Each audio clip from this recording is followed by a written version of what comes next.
नमस्कार दोस्तों, आप लोगों का स्वागत है हमारे YouTube चैनल बायोलॉजी ज्ञान by Akhil sir.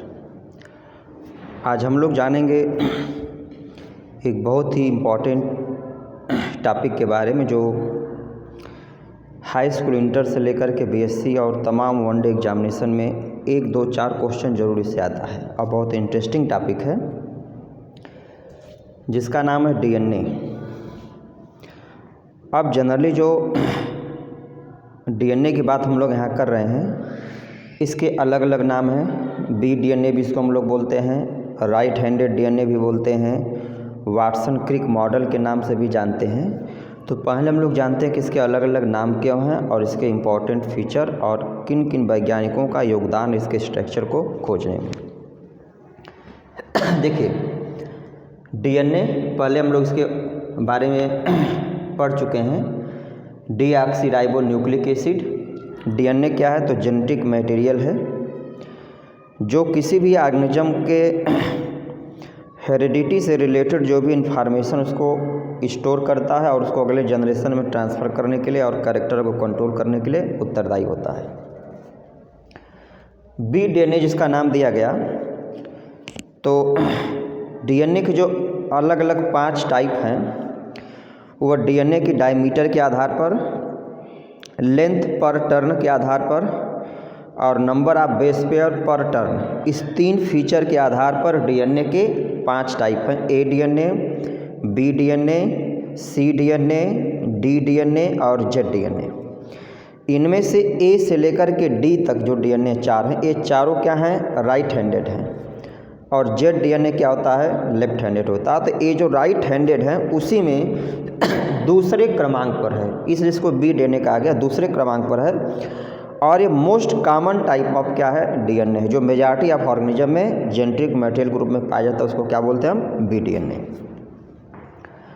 Watson Crick model भी इसको कहते हैं क्योंकि इसका जो डबल हेलिकल स्ट्रक्चर है उसके 3D स्ट्रक्चर को वाटसन और क्रिक जो वैज्ञानिक थे उनको इसका डायग्राम देने का श्रेय है। अब हम लोग जानते हैं कि सबसे पहले किसने खोज किया और बाकी जानकारी दिया।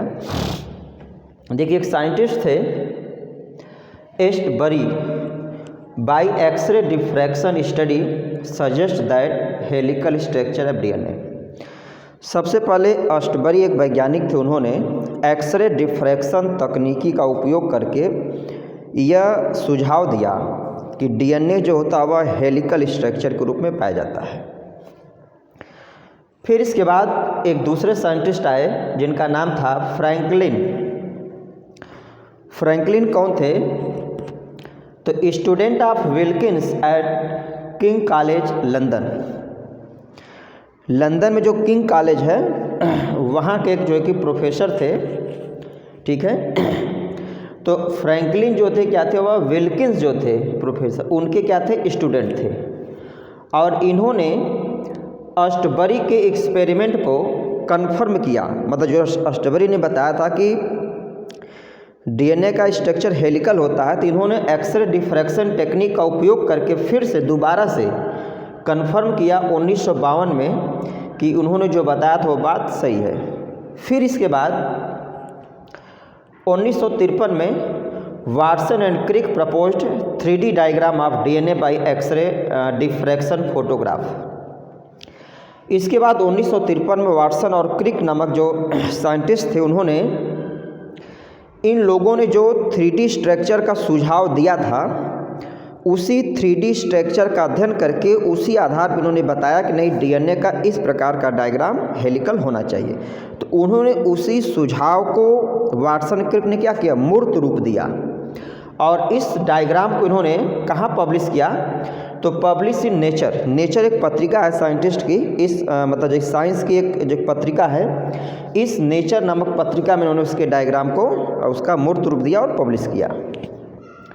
फॉर दिस ग्रेट वर्क, इस महान योगदान के लिए फ्रैंकलिन को, वाटसन और क्रिक को नोबेल प्राइज़ दिया गया था 1962। मतलब इस महान योगदान के लिए 1962 में इन तीनों वैज्ञानिकों को नोबेल पुरस्कार दिया गया। अब हम लोग जानते हैं कि DNA का जो कुछ इम्पॉर्टेंट फीचर क्या है। जैसे एग्जाम में अगर डीएनए का डबल हेलिकल मॉडल आ गया, वाटसन क्रिक मॉडल या बी डीएनए आ गया, तो ये तो हम लोगों ने इंट्रोडक्शन लिख लिया। इसके बाद जो है कि उसके डबल हेलिकल स्ट्रक्चर को बना करके और उसको हम लोग कम से कम 10 पॉइंट में आसानी से बता सकते हैं। अब देखिए पहले डायग्राम इसका, फिर हम लोग पॉइंट पे आते हैं। ये डीएनए का डबल हेलिकल स्ट्रक्चर जिसको वाटसन क्रिक ने इसका मूर्त रूप दिया था, सबसे इम्पॉर्टेंट पॉइंट इसमें है कि इसको हम लोग राइट हैंडेड डीएनए भी कहते हैं। मतलब बी डीएनए को क्या बोलते हैं? Right handed DNA. तो कई बार वाइवा में पूछा कि राइट हैंडेड क्यों कहते हैं, तो इसका आंसर ये है कि जो हेलिक्स होता है या जो 2 पॉलीन्यूक्लियोटाइड स्ट्रैंड या चैन होता है, वह एक पॉइंट पे क्या होता है, एक दूसरे को क्वाइल करता है। तो हर टर्न पर, हर मोड़ पर जो राइट हेलिक्स होता है वह अपर साइड होता है। जैसे यहाँ पे देखेंगे पहला टर्न है, ये राइट हेलिक्स अपर साइड है, दूसरे टर्न पे भी राइट हेलिक्स, ऐसे जितने भी टर्न रहेंगे आप देखेंगे हर टर्न पर राइट हेलिक्स क्या आता है, अपर साइड होता है, और लेफ्ट हेलिक्स इसके अंदर से क्रॉस करता है। तो इसलिए इसको हम क्या बोलते हैं? राइट हैंडेड बोलते हैं। इसके बाद जो डीएनए का डबल हेलिक्स है, इसमें शुगर और फास्फेट, हम लोग पढ़े हैं कि डीएनए के 3 कंपोनेंट होते हैं, नाइट्रोजन बेस, शुगर और फास्फेट। तो शुगर और फास्फेट जो होते हैं वह डीएनए के जो कि आउटर बैकबोन पर पाया जाता है। देखिए यहाँ पर क्रम से ना शुगर फास्फेट, ऐसे आउटर बैकबोन पे शुगर फास्फेट होता है। शुगर फास्फेट जो होता है आपस में फास्फोडाइएस्टर बांड से जुड़ा होता है। नाइट्रोजन बेस जो होते हैं हेलिक्स के बीच में होते हैं, और जो कि इस प्रकार से 2 हाइड्रोजन बांड और 3 हाइड्रोजन बांड से जुड़े होते हैं। तो इसका डायग्राम अब हम लोग फीचर के बारे में एक एक करके जानेंगे। तो सबसे पहला पॉइंट हम लोग फीचर में पढ़ेंगे कि it commonly known as right handed DNA, meaning B DNA को हम लोग राइट हैंडेड डीएनए कहते हैं। तो इसका आंसर यही है कि इन ईच टर्न, प्रत्येक टर्न पर right helix is upper side, प्रत्येक टर्न पर राइट हेलिक्स अपर साइड होता है, इसलिए इसको हम राइट हैंडेड कहते हैं। पहला इसका फीचर हो गया। दूसरा, it consist of 2 polynucleotide strand wrap helical around each other. ये जो डीएनए है वह 2 पॉलीन्यूक्लियोटाइड चैन या 2 पॉलीन्यूक्लियोटाइड स्ट्रैंड से बना होता है, और दोनों स्ट्रैंड एक दूसरे को एक पॉइंट पे क्या करते हैं? रैप करते हैं, क्वाइल किए रहते हैं। तीसरा पॉइंट इंपॉर्टेंट है कि जो 2 स्ट्रैंड होते हैं वह रन इन अपोजिट डायरेक्शन। मतलब जो 2 डीएनए स्ट्रैंड हैं एक दूसरे के अपोजिट डायरेक्शन में रन करते हैं। देखिए जैसे एक स्ट्रैंड अगर इसको हम लोग मान लें, तो ए स्ट्रैंड क्या था, 5 प्राइम टू 3 प्राइम डायरेक्शन में मूव करता है, तो दूसरा जो होता है 3 prime to 5 prime direction move. मतलब जो 2 पॉलीन्यूक्लियोटाइड है वो हमेशा एक दूसरे के अपोजिट डायरेक्शन में रन करते हैं। तीसरा फीचर हम लोग क्या लिखेंगे कि diameter of B DNA is about 20 angstrom. मतलब जो बी डीएनए इसका जो व्यास होता है वह कितना होता है? 20 एंगस्ट्रॉम। नेक्स्ट पॉइंट क्या हो गया कि length of 1 turn is about 34 angstrom. B DNA में एक टर्न की लंबाई जो होती है वह 34 एंगस्ट्रॉम। देखिए एक टर्न क्या है, देखिए ए हेलिक्स जो है यहाँ से ऐसे टर्न होकर मूव करके इसी डायरेक्शन में क्या, जहाँ पर आउटर साइड बाहर आ रहा है, तो यही एक टर्न है, चाहे इसको यहाँ से चाहे इसको ऐसे दिखा दें। तो बी डीएनए के एक टर्न की या एक पिच की लंबाई क्या होती है? 34 एंगस्ट्रॉम होती है। नेक्स्ट पॉइंट हम लोग क्या लिख सकते हैं कि in each turn number of base pair is 10। मतलब प्रत्येक टर्न में बी डीएनए के बेस पेयर की संख्या क्या होती है? 10 होती है। देखिए एक टर्न की लंबाई यहाँ से यहाँ तक है, तो 4 बेस पेयर यहाँ पे हो गया, 4 बेस पेयर यहाँ पे 8, और यहाँ पे हाफ है तो 2 बेस पेयर यहाँ। मतलब एक टर्न में बेस पेयर की संख्या क्या होती है? 10 होती है। अगला पॉइंट क्या आ गया कि in B DNA distance between 2 nitrogen bases, मतलब 2 नाइट्रोजन बेस पेयर के बीच जो डिस्टेंस होती है वह कितना होती है? 3.4 एंगस्ट्रॉम। देखिए जैसे एक बेस पेयर हो गया, ये दूसरा बेस पेयर, तीसरा, ऐसे प्रत्येक बेस पेयर जो होता है एक दूसरे से फिक्स डिस्टेंस पे क्या होता है? स्थित होता है। तो प्रत्येक बेस पेयर के बीच की दूरी क्या होती है? 3.4 एंगस्ट्रॉम होती है। इसके बाद हम लोग अगला पॉइंट लिखेंगे कि sugar and phosphate present on backbone of helix. मतलब हेलिक्स के बैकबोन पर शुगर और फास्फेट क्या होते हैं? प्रेजेंट होते हैं। And join together by फास्फोडाइएस्टर bond. और जो हेलिक्स जो है आउटर बोन पर शुगर फास्फेट एक किस बंध से जुड़े होते हैं, कई बार पूछा एग्जाम में, तो शुगर फास्फेट आपस में फास्फोडाइएस्टर बॉन्ड से जुड़े होते हैं। नेक्स्ट पॉइंट आ जाएगा nitrogen bases present inside the helix. Nitrogen base जो होता है हेलिक्स के अंदर प्रेजेंट होता है। अगला point adenine always join to thymine.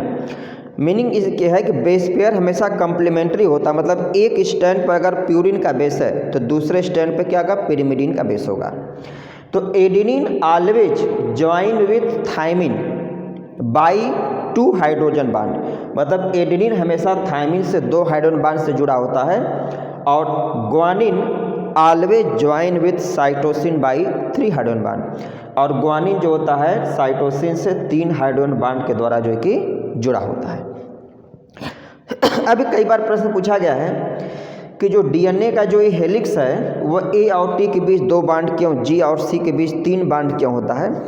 तो इसका देखिए आंसर ये है कि ये जो डीएनए का जो हेलिक्स है, ये एक पर्टिकुलर एंगल पर या कोण पर आपस में क्या होता है, बेंट होता है इसका डायग्राम। तो इसको कई बार एक्सपेरिमेंट करके वाटसन क्रिक ने बार बार इसको क्या किया, बनाया। तो ये देखा गया कि जब ए और टी के बीच 2 हाइड्रोजन बॉन्ड और जी और सी के बीच हम 3 हाइड्रोजन बॉन्ड रखते हैं, तभी ये डीएनए का हेलिक्स क्या होता है, वह स्टेबलाइज होता है। इसलिए जो है कि इनके बीच क्या होता है, ए और टी 2 बॉन्ड से और जी और सी जो होते हैं 3 बॉन्ड से जुड़ते हैं। इसी को हम लोग क्या बोलते हैं, कंप्लीमेंट्री बेस पेयरिंग। तो कंप्लीमेंट्री बेस पेयरिंग का मतलब होगा कि एक स्टैंड जो होगा अगर प्यूरिन का बेस कैरी करेगा तो दूसरा स्टैंड जो होता है वह पिरिमिडिन का बेस कैरी करेगा। ठीक है। अब इसमें कुछ इंपॉर्टेंट पॉइंट अगर हम लोग देखें तो सबसे पहले अष्टबरी वैज्ञानिक तो उन्होंने एक्सरे डिफ्रैक्शन तकनीकी का यूज करके ये सुझाव दिया हेलिकल स्ट्रक्चर के बारे में। फिर फ्रैंकलिन ने उसी तकनीकी का यूज करके उसको कंफर्म किया कि नहीं, इनका कहना सही है, हेलिकल स्ट्रक्चर डीएनए का होता है। फिर इन लोगों ने जो सुझाव दिया था उसी सुझाव को मूर्त रूप देने का काम किसने किया, वाटसन और क्रिक ने किया, और उस डायग्राम को इन्होंने नेचर नामक जो साइंस की पत्रिका में उन्होंने इसको पब्लिश किया। इस कार्य के लिए इन तीनों वैज्ञानिक को 1962 में नोबेल पुरस्कार जो कि दिया गया था। फिर इसके बाद जो है कि ये डायग्राम हम लोग बनाएंगे और इस डायग्राम को हम लोग 8-10 पॉइंट के आधार पर क्या करते हैं, बहुत आसानी से इसको समराइज करके डिस्क्राइब कर देंगे। एक चीज़ और कई बार पूछा गया कि जो डीएनए के जो 5 टाइप, कितने टाइप हैं, तो डीएनए के जैसा शुरू में बताया गया 5 टाइप हैं, ए डीएनए, बी डीएनए, सी डीएनए, डी डीएनए और जेड डीएनए। तो इसमें ए से लेकर के डी तक जो डीएनए होता है, ये चारों डीएनए जो होते हैं राइट हैंडेड होते हैं, जिनमें सबसे कॉमन जो होता है वह बी डीएनए होता है, जो most majority of living organism में पाया जाता है। और जो जेड डीएनए होता है वह लेफ्ट हैंडेड होता है, तो इसलिए उसको हम लेफ्ट हैंडेड कहते हैं। तो लेफ्ट हैंडेड का मतलब जो जेड डीएनए होता है उसमें लेफ्ट हेलिक्स प्रत्येक टर्न पे क्या होता है, अपर साइड होता है। और लेफ्ट हैंडेड को हम जेड डीएनए क्यों कहते हैं, तो ये जो देखिए जो बी डीएनए है इस पर शुगर और फास्फेट जो होता है रेगुलर मैनर से पाया जाता है, जबकि जो लेफ्ट हैंडेड डीएनए होता है उस पर फास्फेट जो होता है वह जिग जैग जहाँ ताया इरेगुलर होता है। तो फास्फेट के बैकबोन पर इरेगुलर होने के कारण लेफ्ट हैंडेड डीएनए को हम लोग क्या बोलते हैं, जेड डीएनए बोलते हैं। ठीक है। अब अगले वीडियो में हम लोग पढ़ेंगे कि बी डीएनए और जेड डीएनए में प्रमुख अंतर क्या है। ठीक। अगर वीडियो आप लोगों को पसंद है, अच्छा लगा हो तो वीडियो को लाइक करिए, कमेंट करिए, चैनल को सब्सक्राइब करिए और अधिक से अधिक लोगों तक शेयर करिए। धन्यवाद।